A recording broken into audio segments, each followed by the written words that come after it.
In Europe. ठीक है, इसमें आप क्या पढ़ोगे कि जो यूरोप कॉन्टिनेंट है वहाँ पे अपना नेशनलिज्म जो है कैसे स्टार्ट हुआ।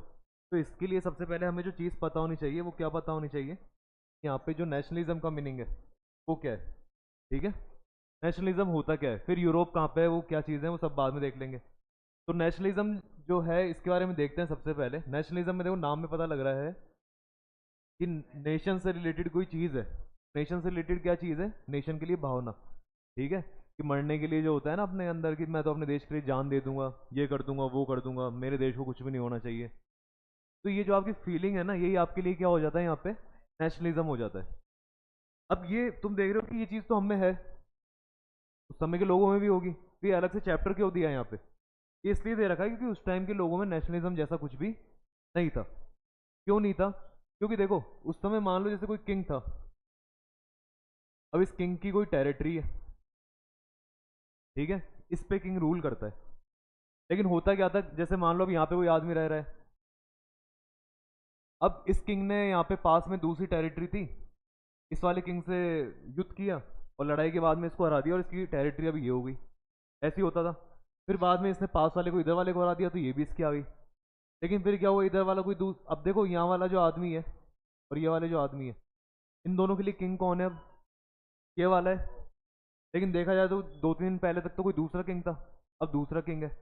और फिर क्या हुआ, यहाँ पे कोई दूसरा मान लो किंग आ गया लड़ने के लिए और इसको हरा दिया, अब ये वाला इसके अंडर में आ गया।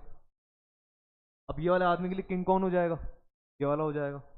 तो एक आदमी के लिए इतने राजा बदलते चले जाते थे तो आदमी को ऐसा लगता नहीं था कि ये जगह मेरी है। तो क्या लगता था, ये कभी उस राजा की है और कभी इस राजा की है। समझ रहे हो बात को। और अलग अलग जब किंग आते थे तो सबका रूल करने का तरीका क्या रहता था, अलग अलग रहता था, है ना। कोई कहता था कि तुम ये जो तुम्हारी जमीन है मुझे इस पे इतना टैक्स चाहिए, फिर कोई आता वो कहता है इतना चाहिए। तो इनको ऐसा लगता नहीं था ये हमारी जमीन है, ये हमारी जगह है। इनको क्या लगता था ये तो किसकी है, राजा की है। और राजा जो टैक्स मांगता है वो इसलिए मांगता है क्योंकि उसकी जमीन है और वो अपने जमीन का हमसे एक तरह से किराया लेता है। तो इन लोगों को लगता नहीं था जमीन हमारी है या ये जगह हमारी है या ये जो आसपास ये जो राजा है ये हमारा है, या फिर जो ये पूरा एरिया है जिसपे राजा राज करता है ये हमारा है। इनको ऐसी फीलिंग नहीं थी बिल्कुल भी। इसलिए क्या मैं कह सकता हूँ कि उस समय नेशनलिज्म था, नहीं था। क्योंकि मैं इस आदमी को कहूंगा अगर कि यार तू अपने राजा के लिए मर जा, तो जान दे देगा क्या, नहीं देगा। क्योंकि ये कहेगा कल तक तो मेरा राजा वो था, आज ये है, राजा इतने बदलते हैं, मैं क्यों मरूं इनके लिए, है ना। तो वो बात थी, इसलिए हम कहते हैं जब पुराना टाइम था, राजा का टाइम था, उस समय नेशनलिज्म वगैरह नहीं था। और जो राजा का टाइम होता है उसे अपन क्या कहते हैं, मोनार्की कहते हैं। क्या कहते हैं उसे, हाँ, जो राजा का टाइम होता है, राजा जो राज करता है, जो किंग रूल करता है, उसे हम क्या कहते हैं, मोनार्की कहते हैं। तो स्टार्टिंग के टाइम पे मोनार्की थी, उस समय लोगों में नेशनलिज्म वगैरह नहीं था। लेकिन धीरे धीरे बाद में क्या हुआ, अब नेशनलिज्म की लोगों में फीलिंग आने लगी। अब हम इस थोड़ा सा इस चैप्टर की स्टार्टिंग में ही पढ़ेंगे कि ऐसा क्या हुआ कि लोगों में क्या आने लगा, धीरे धीरे नेशनलिज्म आने लगा कि देश तो मेरा है, मैं तो इसके लिए लड़ूंगा मरूंगा। आज अपने साथ क्या है, अपने साथ सिर्फ ऐसा है कि अपने अपने जो जयपुर में रह रहे हैं या जोटवाड़ा में रह रहे हैं, हमें लगता नहीं कि सिर्फ इतना सी हमारी ज़मीन है। हमें क्या लगता है पूरा जो इंडिया है ये हमारा ही है। ठीक है, कहीं पे भी कुछ होता है तो हमको टेंशन होती है। तो वो चीज़ें हैं, वो नेशनलिज्म है आज। लेकिन स्टार्टिंग के अंदर ऐसा कुछ भी नहीं था। हाँ, नेशनलिज्म की जो शुरुआत है वो सबसे पहले हमें कहाँ देखने को मिली, और यूरोप में भी अगर बात करते हैं तो कहाँ देखने को मिली हमको, फ्रांस में। कहते हैं सबसे पहले नेशनलिज्म जो आया पूरे वर्ल्ड में वो कहाँ पर आया, फ्रांस में। इस फिर फ्रांस में आया। फ्रांस के बाद में देखो धीरे धीरे जैसे अपन पढ़ते हैं ना अपने बारे में कि इंडिया में भी फिर गांधी जी आए थे, उन्होंने लड़ाई वगैरह करी, तो फिर अंग्रेजों को यहाँ से भगाया। तो वो गांधी जी जब इंडिया में आए थे तो उन्होंने भी इंडिया के लोगों में किसकी फीलिंग लेकर जागरूक करी थी, उन्होंने नेशनलिज्म। उन्होंने इंडिया के लोगों में नेशनलिज्म को बढ़ाया। यार ब्रिटिशर्स को तो ऐसे ही भगाएंगे नहीं, लेकिन अगर इन लोगों में किसकी फीलिंग आना चालू हो जाए, नेशनलिज्म की, कि देश हमारा है, ये वो, ये ब्रिटिशर्स कौन होते हैं यहाँ पे, इनको मारो भगाओ, फिर जाके लोगों ने उनको क्या कर दिया, ब्रिटिशर्स को। तो गांधी जी को भी पता था कि अगर इंडिया के में से ब्रिटिशर्स को भगाना है तो लोगों में क्या लेकर आना पड़ेगा। लेकिन गांधी तो पढ़े लिखे थे, और उससे पहले के जो लोग थे वो भी कुछ जो पढ़े लिखे लोग थे, उनको ये पता चला था नेशनलिज्म की सबसे पहले कहाँ पे आया, फ्रांस में। वरना गांधी जी को कैसे पता लगता नेशनलिज्म क्या होता है, ये क्या होता है। लेकिन इन्होंने भी, सबने जो अपने यहाँ पे जितने भी थे, गांधी जी हो गए, नेहरू जी हो गए, जितने बड़े बड़े लीडर्स हैं ना, सबने किसकी स्टोरी पढ़ी, फ्रांस की पढ़ी थी, कि फ्रांस में ऐसा क्या हुआ कि लोगों में ये फीलिंग आना चालू हो गई। और हम भी अब वही पढ़ेंगे। तो बस इसलिए चैप्टर जरूरी हो जाता है, क्योंकि इंडिया के लिए भी जरूरी है चैप्टर, और इंडिया के लिए नहीं पूरे वर्ल्ड के लिए क्या है, क्योंकि इसी के कारण क्या खत्म हुई थी पूरे वर्ल्ड में से, मोनार्की खत्म हुई थी, और क्या चीज आई थी, नेशनलिज्म आया था। ठीक है, तो अब चलो चैप्टर को स्टार्ट करते हैं फिर।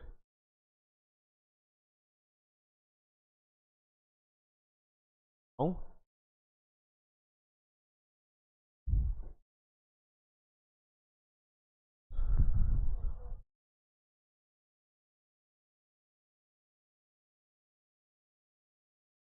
दोनों को तो बिठा लें, तो कोई पेरेंट आए तो ऐसे।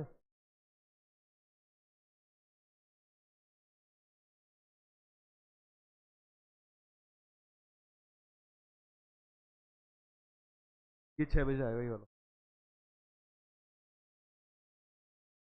फिर ले लेना, कोई आया तो मुझे बता।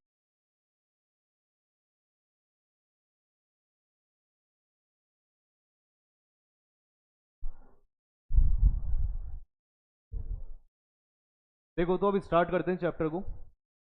तो चैप्टर को समझने के लिए सबसे पहले क्या करा, एक फोटो दे रखी है, और ये जो फोटो है इसको बनाई किसने थी, फ्रेडरिक सोरू ने। इसने ड्रॉ करा था इसको, फ्रेडरिक सोरू। पूछता भी है कि जैसे एक फ्रेंच आर्टिस्ट था जिसने 1848 के अंदर क्या बनाई थी, 4-5 पेंटिंग बनाई थी, उसमें से इसकी एक ये वाली पेंटिंग जो थी वो बहुत ज़्यादा क्या हो गई थी, फेमस हो गई थी। और इसकी पेंटिंग का नाम क्या था, डेमोक्रेटिक एंड सोशल रिपब्लिक। तो अगर देखो जैसे आप लोग हिस्ट्री पढ़ते हो तो हिस्ट्री में क्या है, कुछ वर्ड्स जो है वो मोटे भारी वर्ड्स होते हैं, आपको अगर उनका मीनिंग पता है तो समझ में आती है हम हिस्ट्री।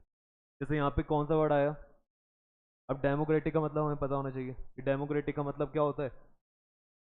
डेमोक्रेटिक का तो बस ऐसे ही याद रखो, पीपल, मतलब जहाँ पे किसका राज चलता है, लोगों का। लोग अपने हिसाब से राजा बनाते हैं या अपने हिसाब से सारी चीज़ें करते हैं। अगर लोगों के हिसाब से चीज़ें हो रही है तो हम कहते हैं वहाँ पे क्या है, डेमोक्रेसी है। लेकिन राजा के हिसाब से हो रही है तो हम क्या कहते हैं, मोनार्की है ना।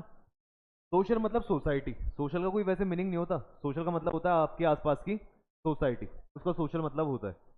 लेकिन अगला क्या दे रखा है इसमें, रिपब्लिक का मतलब क्या होता है, जो आपका लीडर है जिसको आपने चूज किया है, वो लीडर खुद क्या है, इंडिपेंडेंट है। इंडिपेंडेंट का मतलब है उसके ऊपर किसी की भी नहीं चलती। आपका जो लीडर है वो क्या है, जैसे आज आज मान लो अगर अपने इंडिया में बात करते हैं, तो जो मोदी जी हैं, ठीक है, या जो हमारे राष्ट्रपति हैं, वो क्या है, इंडिपेंडेंट है। मतलब वो अगर कोई डिसीजन लेते हैं तो उनको सोचना नहीं पड़ता कि मैं पहले एक बार जाके अंग्रेजों से पूछ लूँ, या एक बार जाके मैं ऑस्ट्रेलिया में पूछ आऊँ कि मैं सही तो कर रहा हूँ, कि ये एक बार अमेरिका में पूछूं। ऐसा थोड़ी ना है, वो अपने हिसाब से सोचते हैं और अपने हिसाब से क्या लेते हैं, डिसीजन लेते हैं। इसलिए हम कहते हैं कि हमारा जो इंडिया है, इंडिया भी क्या है, रिपब्लिक है। इंडिया रिपब्लिक है, लेकिन कुछ देश ऐसे हैं जो रिपब्लिक नहीं है, उनको अब भी थोड़ा बहुत कुछ करना पड़ता है ना, तो दूसरे देश में पूछना पड़ता है।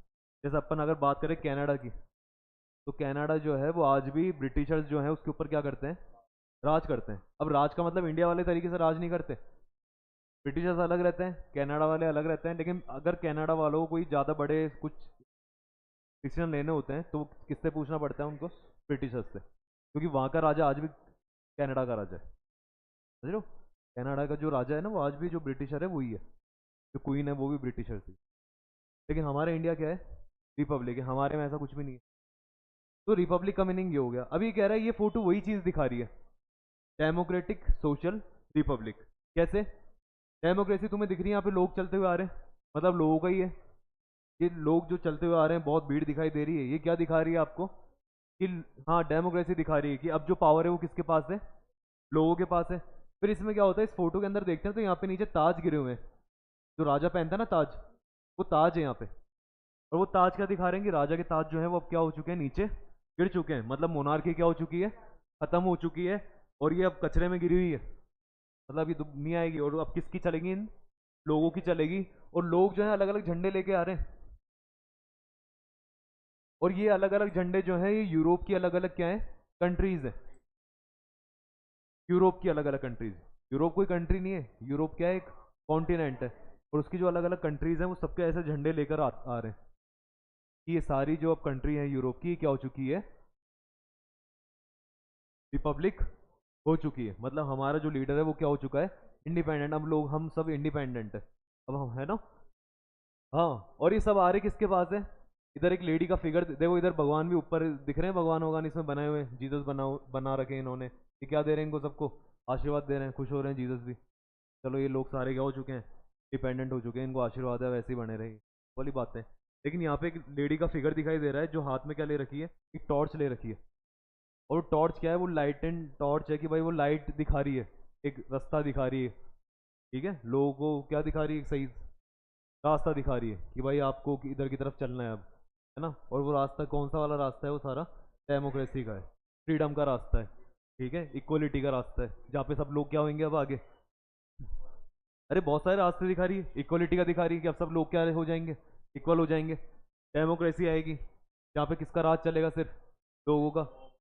ठीक है, ये चीज़ें दिखा रही है यहाँ पे। तो ये जो है देखो कह रहा है इसके अंदर, the dream of world wide democratic and social Republic. ये ड्रीम है, एक सपना है लोगों का, जो किसने बताया था, फ्रेडरिक सोरू ने बताया था 1848 के अंदर। आए यहाँ तक समझ में? तो फ्रेडरिक सोरू के बारे में ऐसे कुछ पूछता नहीं है, बस इसकी जैसे पेंटिंग का फीचर पूछ लेता है। ये जो इसने पेंटिंग बना रखी, इसका फीचर क्या था? The people of Europe and America marching in a long line, सब लॉन्ग लाइन में चलते हुए आ रहे हैं, are paying homage to the Statue of Liberty. किसकी तरफ आ रहे हैं? स्टैचू ऑफ लिबर्टी का मतलब क्या होता है? लिबर्टी का मतलब होता है फ्रीडम। लिबर्टी का मतलब क्या है, समझ गए भाई? एक तो आपको जन्म से ही जो फ्रीडम मिले वो लिबर्टी होती है। और आप जो मान लो जन्म लेने के बाद में आपको बांध रखा है, लेकिन फिर आपको जैसे जैसा भी होता है ना कि आप लोग घर से निकल नहीं सकते बिना घर वालों से पूछे, लेकिन जब आप थोड़े बड़े हो जाओगे, जब बिना पूछे निकल पा रहे हो, तो वो आप फ्रीडम में आओगे। फिर आप ये नहीं कहोगे कि मेरे पास क्या है। अरे लिबर्टी तो वो होती है जो आपको जन्म से मिली हुई है, और जो बाद में मिलती है आपके जन्म लेने के बाद में, जो भी आपको आज़ादी मिलेगी उसको आप फ्रीडम वर्ड से यूज में लेते हो। और जो बचपन जो जन्म से मिली उसको क्या कहते हो आप? लिबर्टी। तो ये कह रहे हैं स्टैचू ऑफ लिबर्टी है, मतलब आपको जन्म से क्या मिला हुआ है? फ्रीडम मिला हुआ है, फ्रीडम मिली हुई है, आज़ाद हो आप, कुछ भी कर सकते हो। This shows that they wanted and appreciated the principles of liberty, equality and fraternity. तो ये दिखा रहे हैं यहाँ पे कि भाई जो क्या क्या दिखा दिया इसने, तीन चीज़ें बताई यहाँ पे। लिबर्टी है, आज़ादी है, इक्वलिटी है, सब लोग क्या है, बराबर है, और फ्रेटर्निटी, फ्रेटर्निटी का मतलब है भाईचारा है, सब लोग मिलकर चलेंगे एक दूसरे के साथ में। On the foreground of the image is the shattered symbols of monarchial regimes. क्या कह रहा है? जमीन पे जब आप देख रहे हो तो आपको शैटर्ड मतलब टूटे हुए सिंबल दिखाई दे रहे हैं। किसके सिंबल दिखाई दे रहे हैं आपको यहाँ पे? मोनार्कियल रेजिम्स, मतलब मोनार्की के, राजाओं के दिख रहे हैं वो गिरे हुए जो तख्त है ना, सिर वाले जो हैं, signifying the downfall of the monarchy, की मोनार्की अब क्या हो चुकी है, खत्म हो चुकी है। In this image people are grouped as a distinct nation identified by their flags. लोग अपना अपना क्या लेके आ रहे हैं? झंडा लेके आ रहे हैं, जो दिखा रहे हैं कि देखो अब ये हमारा नेशन स्टेट है। मतलब जो आदमी जिस झंडे को लेकर आ रहा है, उस आदमी में उस देश, अपने देश के लिए क्या आ चुका है? नेशनलिज्म आ चुका है।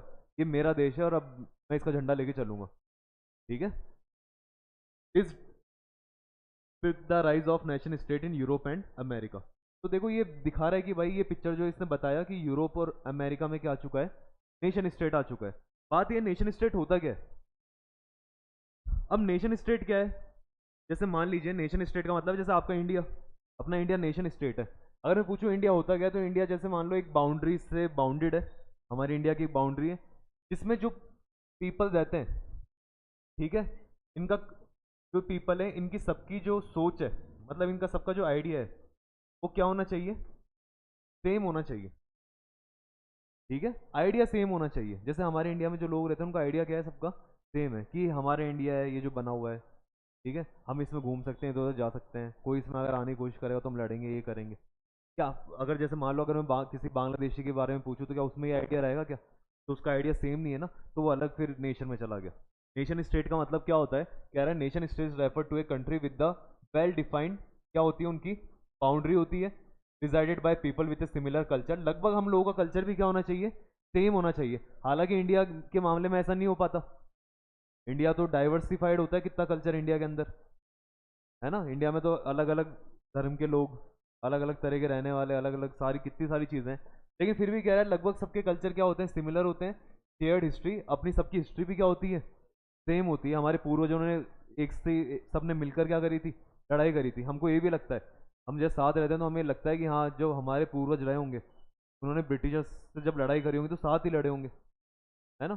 तो हमको लगता है कि ठीक है हम लोग भी कहीं ना कहीं एक दूसरे से जुड़े हुए हैं। And ethnic character, it is also suppose to have a government of its choice. यहाँ पे जो गवर्नमेंट होती है वो इनकी चॉइस की होती है। The people in a nation state are suppose to have unity, strength and cooperation. Unity होती है, ताकत होती है, और क्या होती है, कॉपरेशन। सब कॉपरेटिव होके एक दूसरे का, हाँ, एक दूसरे का साथ लेके चलते हैं। आगे यहाँ तक समझ में? तो नेशन, देखो इसमें क्या होता है, अब तक के जो अगर अपन ने जो पढ़ा, इसमें एक तो किसकी डेफिनेशन पूछता है वो, नेशन स्टेट की डेफिनेशन पूछता है, या पूछता है जो फेडरल सीबीएसई में, आरबीएसई में तो नेशन स्टेट पूछेगा, सीबीएसई में क्या पूछ सकता है कि जो फेडरिक सोरू की फोटो दे देगा आपको। आजकल सीबीएसई में ऐसे क्वेश्चंस आते हैं, क्या पता आरबीएसई में दे दे। आरबीएसई में आया क्या ऐसा फोटो वाला? सीबीएसई में तो आता है। सीबीएसई में इस तरह के क्वेश्चन आते हैं कि जैसे फोटो दे देंगे और पूछेंगे कि ये जो फेडरिक सोरू की इमेज है, ये क्या डिफाइन कर रही है, क्या सिग्निफाई कर रही है, क्या कहना चाह रही है।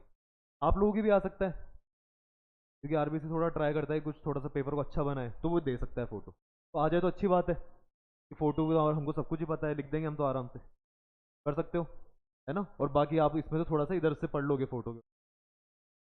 नेशन स्टेट की पूरी डेफिनेशन है ये। इसमें तो क्वेश्चन आता है व्हाट इज नेशन स्टेट। ठीक है, अब हमें समझ में आया कि नेशन स्टेट क्या होता है, हम क्या पढ़ने वाले हैं चैप्टर में।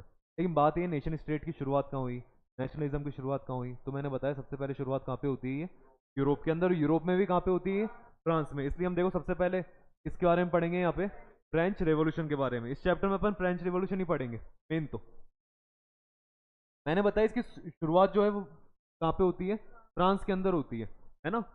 अब फ्रांस में मान लो अगर आप चाहोगे कि राजा तो हट जाए और प्रजा आ जाए, मतलब लोगों का राज आ जाए, वहाँ पे डेमोक्रेसी आ जाए, तो ये काम आसानी से तो होने वाला नहीं है।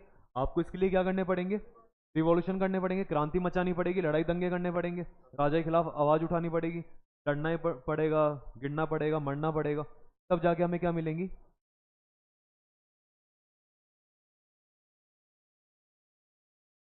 क्या मैसेज आया था क्या ऐसे? तो ध्यान दे ले अब।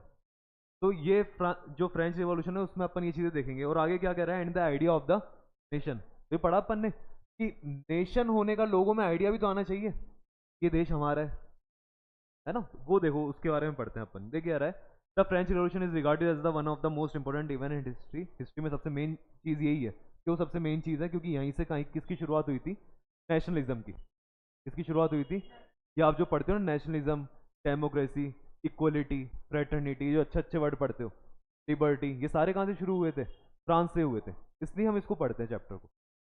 और सेकंड जो आपका चैप्टर है वो कौन सा है फिर, आपने देखा हो तो वो इंडिया का है, गांधी जी के बारे में, ब्रिटिशर्स को भगाने का। तो इसलिए वो कहते हैं कि आप पहले इसको पढ़ लो, फिर आप इंडिया वाला पढ़ लेना, तो आपको आइडिया हो जाएगा, दोनों जुड़े हुए हैं ये।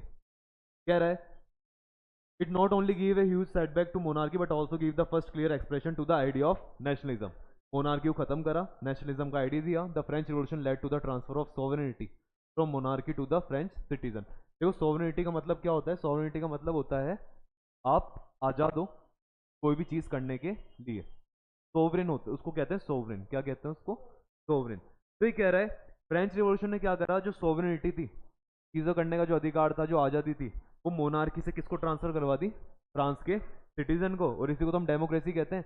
तब constitution in France came into existence and citizens were awarded with the rights of liberty and equality. और हमें जो कॉन्स्टिट्यूशन वाली चीज़ है ना, ये भी हमको कहाँ देखने को मिलती है, फ्रांस के अंदर ही। पढ़ा होगा आपने सिविक्स में कॉन्स्टिट्यूशन वगैरह, कि कॉन्स्टिट्यूशन क्या होता है। कॉन्स्टिट्यूशन एक तरह की क्या है, हमारी बुक है, और उस बुक में क्या कर दिया हमने, सारे रूल्स वगैरह पहले ही लिख दिए, ताकि क्या हो, कोई आदमी उसको चेंज नहीं कर पाए। और हमने फिक्स कर दिया कि भाई अगर कोई इंडिया में पैदा हो रहा है तो उसको जो अधिकार मिले हुए हैं वो एक बुक में लिखे हुए हैं, और उस बुक को कोई भी बदल नहीं सकता। ठीक है, ताकि आपके अधिकारों को कोई भी छेड़छाड़ नहीं करेगा। और अगर आप इंडिया में पैदा हो रहे हो तो इंडिया की चीज़ें मिलेंगी। अगर आप फ्रांस में पैदा होते तो आपको किसके कॉन्स्टिट्यूशन की चीज़ें मिल जाती, फ्रांस के कॉन्स्टिट्यूशन। ठीक है, तो ये कॉन्स्टिट्यूशन वाली चीज़ जो है ये भी हमें वहाँ देखने को मिलती है। जैसे हमारे इंडिया के कॉन्स्टिट्यूशन में भी लिखा हुआ है, क्या लिखा हुआ है, लिबर्टी, आज़ादी है, इक्वलिटी है, फ्रेटर्निटी है, बहुत सारी चीज़ें हैं। अब बात यह है कि जैसे अगर हम पूछे कि भाई फ्रांस के जो क्रांतिकारी थे, मान लो लोग तो बहुत सारे थे, पूरा इंडिया है जैसे, ऐसे पूरा फ्रांस होगा इतना बड़ा। अब उसमें कुछ ही लोगों के दिमाग में आइडिया आया होगा, कौन सा वाला, नेशनलिज्म वाला, या लोगों में ऐसी भावना लाई जाए, फिर सारे लोग जाएंगे और किसके लिए लड़ेंगे, अपने देश के लिए। पर मुश्किल है ना बहुत ज़्यादा, कि देश के लिए भाई लड़ो और मर जाओ, कौन करेगा ऐसे, कोई नहीं करना चाहता। तो इन्होंने सोचा ये भावना जगाए कैसे लोगों के अंदर। तो उन लोगों ने देखो कुछ चीजें अपनाई, ऐसा लोगों में जगाने के लिए क्या क्या करा उन्होंने।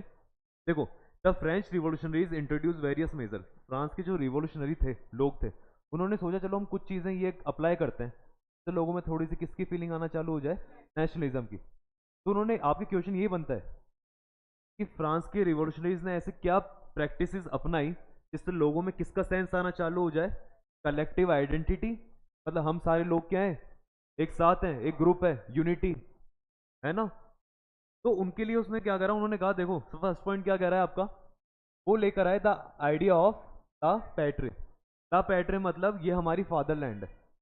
अब फादरलैंड, हम तो इंडियन से, हम तो मदरलैंड जानते हैं, ये मेरी मातृभूमि और इसके लिए मैं कुछ भी करूंगा, है ना, धरती मेरी माँ है, ये सारी चीजें आपने वो, हाँ सनी देओल वाले, तो वो, लेकिन इनके, इन्होंने क्या कहा, ये धरती मेरा क्या है, बाप है, कि धरती मेरा बाप है और इसके लिए मैं कुछ भी करूंगा, है ना। इन्होंने ये कहा, तो फर्क कुछ भी नहीं था, इन्होंने बाप मान के उसको करा और हम क्या मानते हैं, माँ मानते हैं।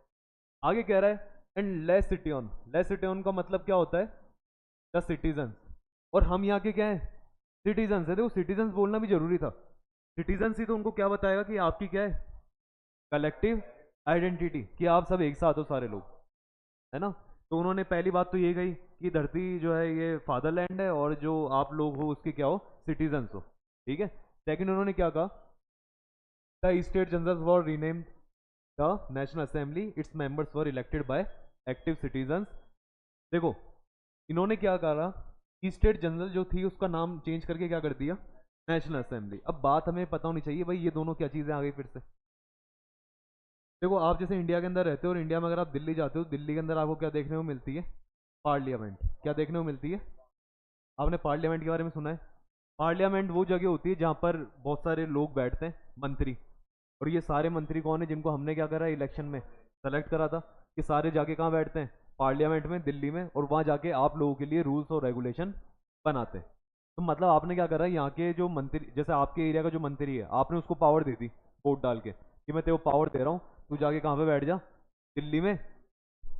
और दिल्ली में जाके क्या बना, मेरे लिए रूल्स बना, और तू बना मेरे लिए, क्योंकि मेरे को तेरे पे क्या है, भरोसा है। अगर तू सही नहीं बनाएगा तो मैं 5 साल बाद तेरे को क्या कर दूंगा, हटा दूंगा, है ना। और पहले भी कर दूंगा, मैं ज़्यादा अगर गुस्सा आ गया तो मैं रिवोल्यूशनरी क्रांतिकारी बन जाऊंगा, और वैसे तुमको हटा दूंगा। तो उस, है ना, ये सारी चीज़ें पार्लियामेंट में होती है।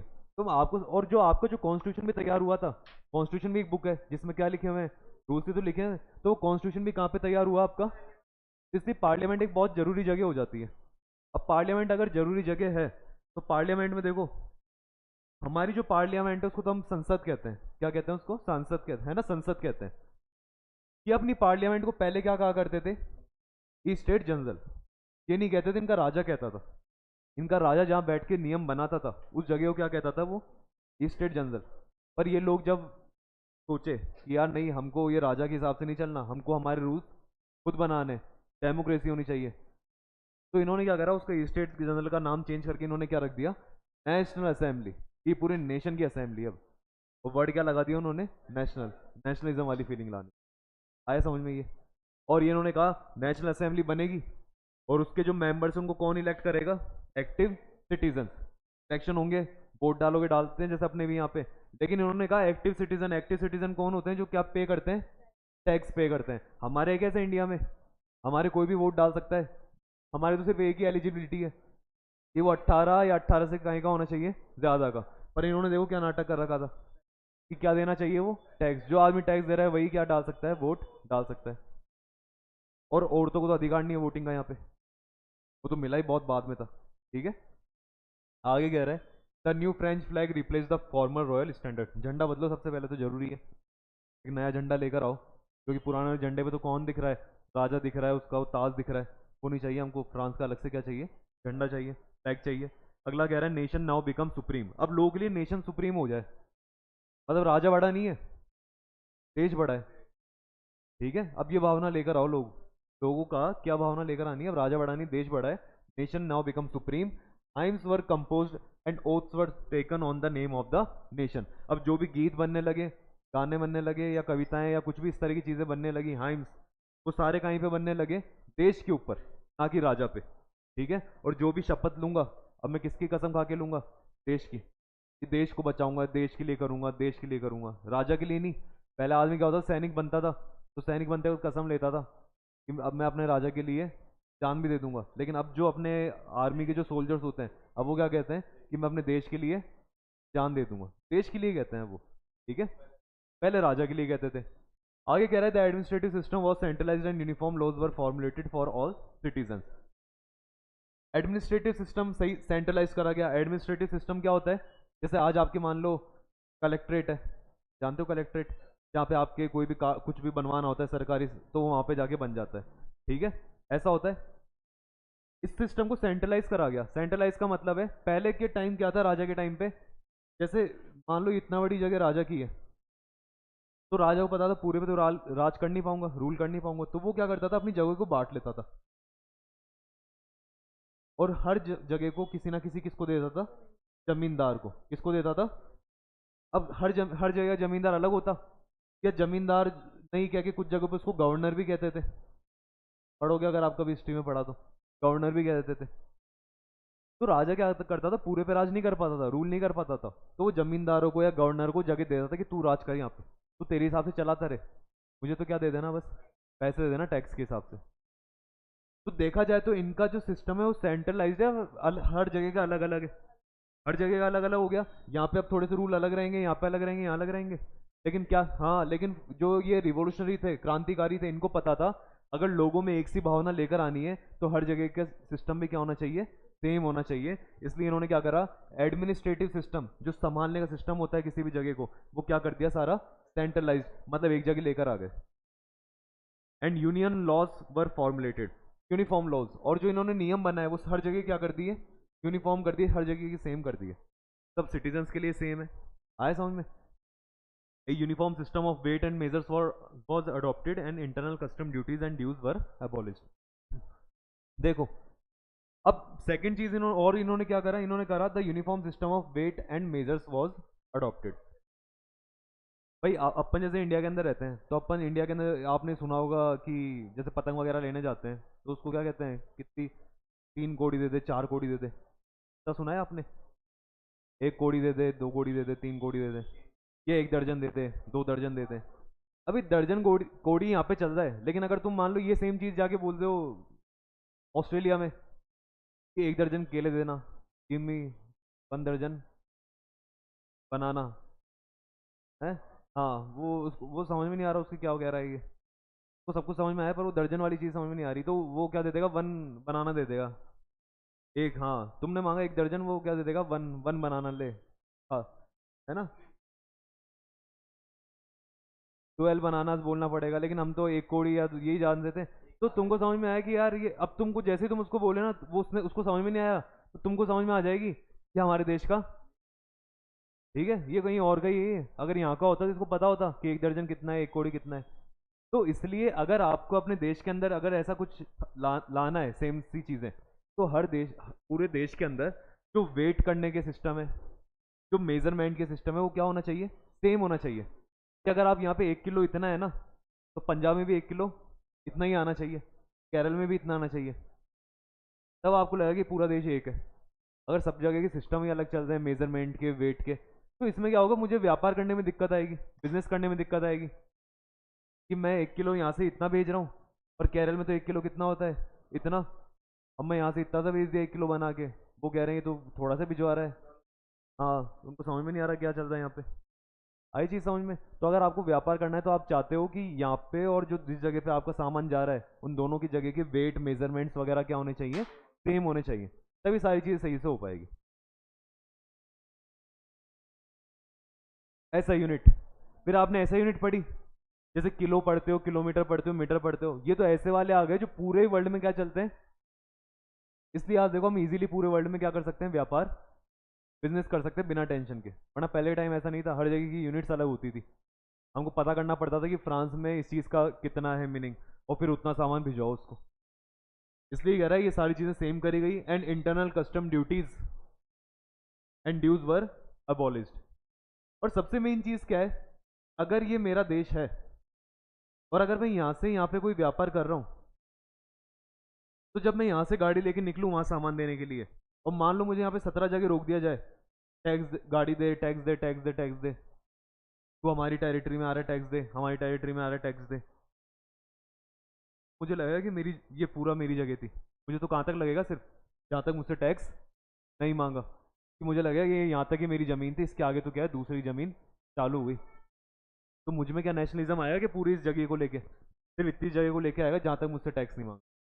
तो इनको समझ में आ गया था रिवोल्यूशनरीज को कि हमको क्या करना पड़ेगा, जो भी इंटरनल कस्टम ड्यूटीज, ड्यूटीज का मतलब टैक्स या कोई भी ड्यूज वगैरह है, ये सब क्या कर दो, बंद कर दो, खत्म करो। The French language was made the common language of the people residing in France. आपको एक लैंग्वेज भी बनानी जरूरी है कि भाई अगर फ्रांस में रह रहे हो तो आपको एक लैंग्वेज तो ये आनी चाहिए, है ना।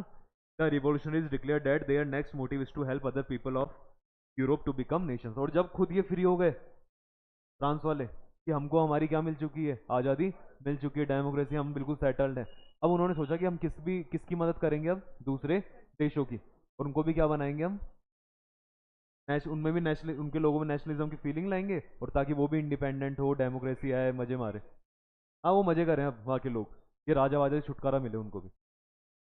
तो the French revolution impacted the middle class including professional and students in several countries such as। तो इन्होंने देखो कहाँ का इम्पैक्ट डाला, क्या भी रहा है, स्विट्जरलैंड के अंदर, होलैंड में, इटली में और बेल्जियम में, बिल्कुल स्टार्टिंग के टाइम पे जब फ्रांस में चल रहा था ना, तो इन जगहों में भी थोड़ा थोड़ा सा वहाँ पे उड़ती हुई खबरें जा रही थी कि फ्रांस में ऐसा हो रहा है, तो ये लोग भी थोड़ा थोड़ा इस तरह का कर लेते थे कि हम भी करते हैं, फिर फ्रांस से कोई खबर गई हम भी कर लेते हैं, ठीक है। They also wanted through of monarchy, ये सब भी चाहते थे कि हमारे यहाँ से मोनार्की चली जाए in their countries and become nation, और हम भी क्या बन जाए, एक तरह के नेशन बन जाए, यूनिटी वाले। तो ये क्वेश्चन कर लोगे इस तरह का, एक क्वेश्चन आएगा ये वाला कि क्या तरीके थे जिससे फ्रेंच रिवॉल्यूशनरीज क्या लेकर आना चाह रहे थे, फीलिंग ऑफ नेशनलिज्म या कलेक्टिव आइडेंटिटी, कि हम सब सेम है। जैसे इंडिया में भी करा, कलेक्टिव आइडेंटिटी के लिए भी नया क्या करा इन्होंने, आधार कार्ड बना दिया। अब किसी के पास आधार कार्ड दिखता है ना तो हमको लगता है किसका सिटीजन है ये, इंडिया का बंदा है ये तो, ठीक है। चंद्रभान क्या हो रहा है बेटे, नींद,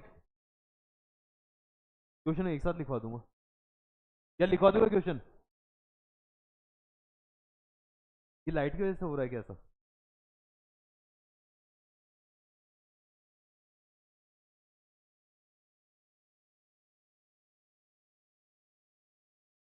हिस्ट्री में तो देखो,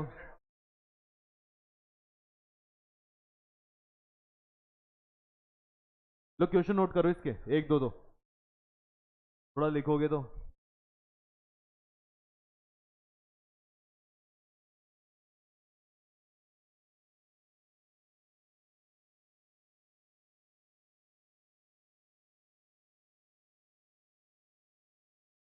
ठीक है, फर्स्ट क्वेश्चन, फर्स्ट तो ये लिख लो, write the features of Frederic Sorrieu's paintings, write the features of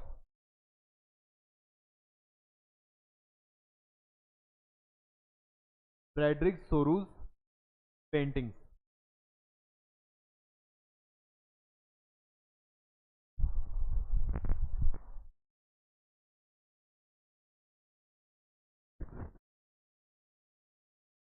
ठीक है,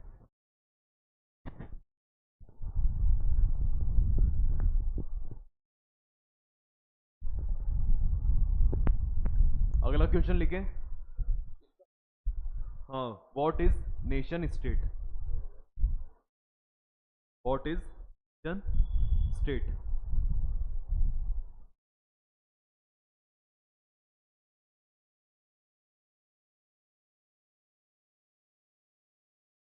और नेक्स्ट क्वेश्चन लिखे, what were the various measures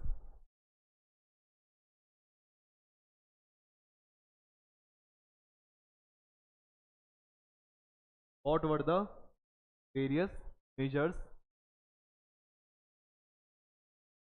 introduced by French revolutionaries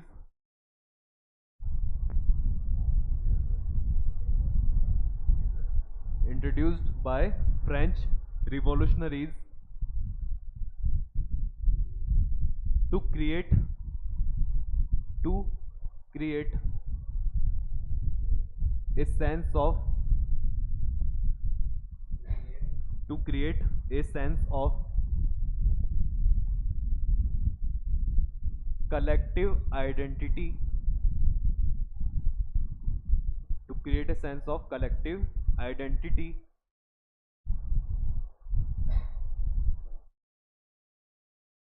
among the French people.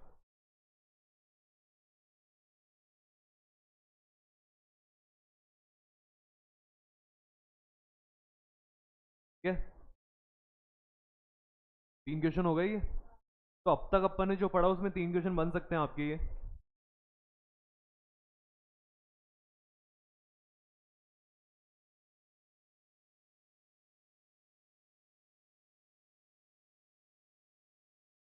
तो सारे पॉइंट लिख देना फिर उसमें।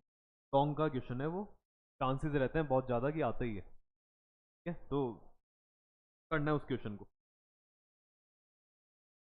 हो गया नोट, करें आगे। चलो देखो इसमें अब जो अगला टॉपिक दे रखा है वो आपको क्या है यहाँ पे, Napoleon child of the French revolution. ठीक है, अब अपन जो थोड़ा सा पढ़ेंगे वो किसके बारे में पढ़ेंगे, नेपोलियन के बारे में, है ना। फोटो यहाँ पे दे रखी है, नेपोलियन है, कमांडर था ये फ्रांस की आर्मी का, है ना। और इसने क्या करा था, मतलब फ्रांस, पहले तो इसको फ्रांस की आर्मी का कमांडर बनाया, और इसने खुद ने किस पे रूल कर लिया फिर, फ्रांस पे। भाई सारे सिपाही तो इसके अंडर में थे ही, तो इसने फ्रांस पे रूल कर लिया। और फ्रांस पे रूल तो करा ही करा, इसने सोचा कि मैं अपने रूल को क्या करूंगा, आसपास के और जो देश हैं उनके अंदर भी फैला दूंगा। तो इसके बारे में थोड़ा सा यहाँ पे पढ़ना क्यों इसलिए जरूरी है, देखो the rise of Napoleon mark the rise of monarchy in France. अब ये क्या था, जैसे फ्रांस की थोड़ी सी कहानी ऐसे रही थी कि फ्रांस के अंदर लोगों ने क्या करा, सबसे पहले रिवॉल्यूशन करा, और रिवॉल्यूशन करने के बाद उन्होंने फ्रांस को क्या बना दिया, एक डेमोक्रेटिक रिपब्लिक बना दिया। ठीक है, फ्रांस के लोगों ने ऐसा कर लिया था। अगर आपने 9th क्लास के अंदर पढ़ी हो, तो आपने 9th क्लास में हिस्ट्री पढ़ी हो, तो ऐसा कुछ हुआ था, एक फ्रांस का चैप्टर था पूरा कि उसने पहले क्या करा, डेमोक्रेटिक रिपब्लिक बन जाता है, फिर उसके बाद में एक लीडर आता है वहाँ पे। एक गुलेटाइन मेथड पढ़ा था आपने, तो क्या कर देते हैं, रॉबिस्फेयर था जिसने क्या, तो उसकी गर्दन काटी थी बाद में। तो रॉबिस्फेयर क्या करा था, जब फ्रांस डेमोक्रेटिक रिपब्लिक बन गया था, तो रॉबिस्फेयर आ गया। अब रॉबिस्फेयर क्या करा, खुद की चलाने लगा। पहले तो कहता था मैं कैसा हूँ, डेमोक्रेटिक रिपब्लिक हूँ, लेकिन बाद में खुद भी वो किसकी तरह एक्ट करने लग गया, धीरे धीरे मोनार्की की तरह। और जब कोई आदमी ऐसे मोनार्की की तरह एक्ट करता है, तो अपन कहते हैं कि तो तानाशाह है। तानाशाह,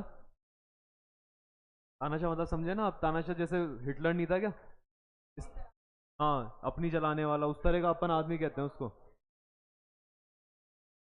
तो रॉबिस्फियर इस तरह का हुआ। फिर क्या हुआ, रॉबिस्फियर को वहाँ पे मार दिया गया। फिर रॉबिस्फियर के बारे में बाद में दोबारा से वहाँ पे क्या आ गई, डेमोक्रेसी आ गई। फिर डेमोक्रेसी आई तो दोबारा से फिर वहाँ पे नया एक आदमी आ गया, कौन आ गया, अब नेपोलियन आया। तो नेपोलियन खुद किसकी तरह एक्ट करने लग गया, फिर से वो मोनार्की की तरह एक्ट करने लग गया, मेरी मेरी चलाऊंगा, वो भी खुद भी तानाशाह बन गया। ठीक है, फिर नेपोलियन के जाने के बाद में फिर दोबारा वहाँ पे हमें क्या देखने को मिली, डेमोक्रेसी वगैरह देखने को मिली। वो उसमें वहाँ पे था, अपन इसमें वो चीज़ें नहीं पढ़ेंगे, वो हाँ वो वहाँ पे अपन ने सबने पढ़ा था। लेकिन यहाँ तो हम क्या देखेंगे कि जो नेपोलियन आया इस दौरान, इसने क्या करा यहाँ पे, इसने कुछ क्या अच्छी चीज़ें करी थी, और कुछ इसने बुरी चीज़ें भी करी। लेकिन इम्पैक्ट था इसका, मतलब इसने जो अच्छी चीज़ें करी ना, वो वास्तव में थी जिससे फ्रांस के लोगों में क्या आ सके, यूनिटी आ सके। तो इसने ऐसा क्या करा, देखो कह रहा है, however Napoleon implemented some revolutionary ideas and principle in France. He did this by taking the following step. उसने कुछ चीज़ें करी, क्या करी उसने, देखो फ्रांस के अंदर, he introduced the civil code of 1804। तो एक डायरेक्ट क्वेश्चन ही आता है, what was the civil code of 1804 introduced by Napoleon। अभी अपन इसको पढ़ेंगे कि ये सिविल कोड क्या था 1804 का, जिसको क्या भी कहा जाता है, किस नाम से भी जाना चाहता है, नेपोलियनिक कोड। कि नेपोलियन ने एक कोड दिया था, कोड का मतलब होता है कुछ रूल्स बताए थे। क्वेश्चन आता है क्या रूल्स बताए थे, देखो this code instituted the principle of equality of all people before the law. ये पहला है इस कोड का जो आंसर है, उसमें फर्स्ट पॉइंट क्या है, उसने सबसे पहले क्या बताया था, the principle of equality of all people before. Napoleon ने कहा कि ठीक है मैं तुम पे राज कर रहा हूँ, लेकिन मैं तुमको एक बात जरूर कह दूंगा, लॉ के आगे सारे लोग क्या हो, तुम इक्वल हो। की बात थी, उसने अमीर गरीब में कोई ज़्यादा भेदभाव नहीं करा, उसने कह दिया लॉ के आगे सब इक्वल है, जो आज भी चलता आ रहा है। सेकंड उसने क्या कहा, right to property was established, सबको प्रॉपर्टी का अधिकार दे दिया। कि भाई तू किसान, तू इसमें खेती कर रहा है ना, तेरे खेत में, ये खेत तेरा ही है अब। फिर मत दे कि राजा का है, मेरा है या किसी और का, नहीं, ये किसका खेत है अब, तेरा ही है। ठीक है। तो लोगों को क्या मिल गए, प्रॉपर्टी के अधिकार मिल गए। आज मिले हुए सबको अधिकार प्रॉपर्टी के, या हर कोई आपके घर में आके रह सकता है, या सरकार कभी भी आपसे आपका घर ले सकती है। ऐसा अधिकार इसने पहली बार दिया, वरना पहले के लोगों के पास नहीं थे इस तरह के अधिकार। और क्या रहा है, and all privileges enjoyed by the people of high birth and classes वर एबोलिश्ड। और कि कोई आदमी, कि राजा का बेटा जो है उसके तो मजे ही होने चाहिए, मैं तो राजा का भांजा हूँ, मजे करूंगा, राजा मेरे मामा है, मैं तो ऐसे ही घूमूंगा, समझ रहे हो। वो वाले सिस्टम इसने सारे क्या करवा दिए, बंद करवा दिए, कि ऐसा कुछ भी नहीं होगा। हाई बर्थ हो या आपकी हाई क्लास हो, तब आप क्या हो हमारे लिए तो इक्वल हो। ये सारे आपको जो चीज़ें मिली हुई है ख़त्म करो। पहले क्या होता था, हाई बर्थ हाई क्लास वालों को टैक्स नहीं देना पड़ता था, कुछ उनको ऐसी चीज़ें मिली हुई थी मज़े करने वाली, टैक्स नहीं देना, ये कर लो, हाँ प्रिविलेजेस मिले हुए थे, वो सारे इसने क्या करवा दिए, बंद करवा दिए, कोई प्रिविलेज नहीं मिलेंगे। तो ये जो इसका दे रखा है, ये क्या दे रखा है यहाँ पे, सिविल कोड ऑफ नेपोलियन। तो आपकी ये क्वेश्चन आएगा, what is civil code of 1804, या डायरेक्ट क्वेश्चन क्या कर सकता है, व्हाट इज नेपोलियनिक कोड। आया समझ में। तो हमने देखा चीज़ें अच्छी है बेकार है, जो ये वाली पढ़ी बढ़िया चीज़ है, इसलिए नेपोलियन का नाम चलता है, इसलिए हिस्ट्री में इसको जगह मिल गई। इसने जो चीज़ें बनाई ना, ये आज सारे देशों में चलती है। अगला क्या कह रहा है, this code was also promulgated to other parts of Europe. और नेपोलियन का कोड इतना अच्छा लगा कि यूरोप के दूसरे देशों ने भी इसको क्या कर लिया, अपना लिया, कि हम भी यार ये कोड चलाएंगे। बहुत सही चीज़ें बताए तो। In many European countries such as Switzerland, Germany, Dutch Republic and Italy, he simplified the administrative machinery, ended the feudal system and liberated the peasants from serfdom। मैंने तुमको बताया, नेपोलियन जब आया था, उसने सिर्फ फ्रांस पे रूल नहीं करा था, उसने आसपास की कंट्रीज को भी क्या ले लिया था, अपने अंडर में ले लिया। और जब उसने अंडर में लिया, जैसे किस किस को, स्विट्जरलैंड का कोई थोड़ा, जर्मनी, डच रिपब्लिक और इटली को जब उसने ऐसे थोड़ा थोड़ा अपने अंडर में ले लिया, तो उसने क्या करा, ये सारी चीज़ें वहाँ पे भी क्या करवा दी, अप्लाई करवा दी। जो मेरा कोड है ना, ये इन जगहों पे भी अप्लाई होएगा।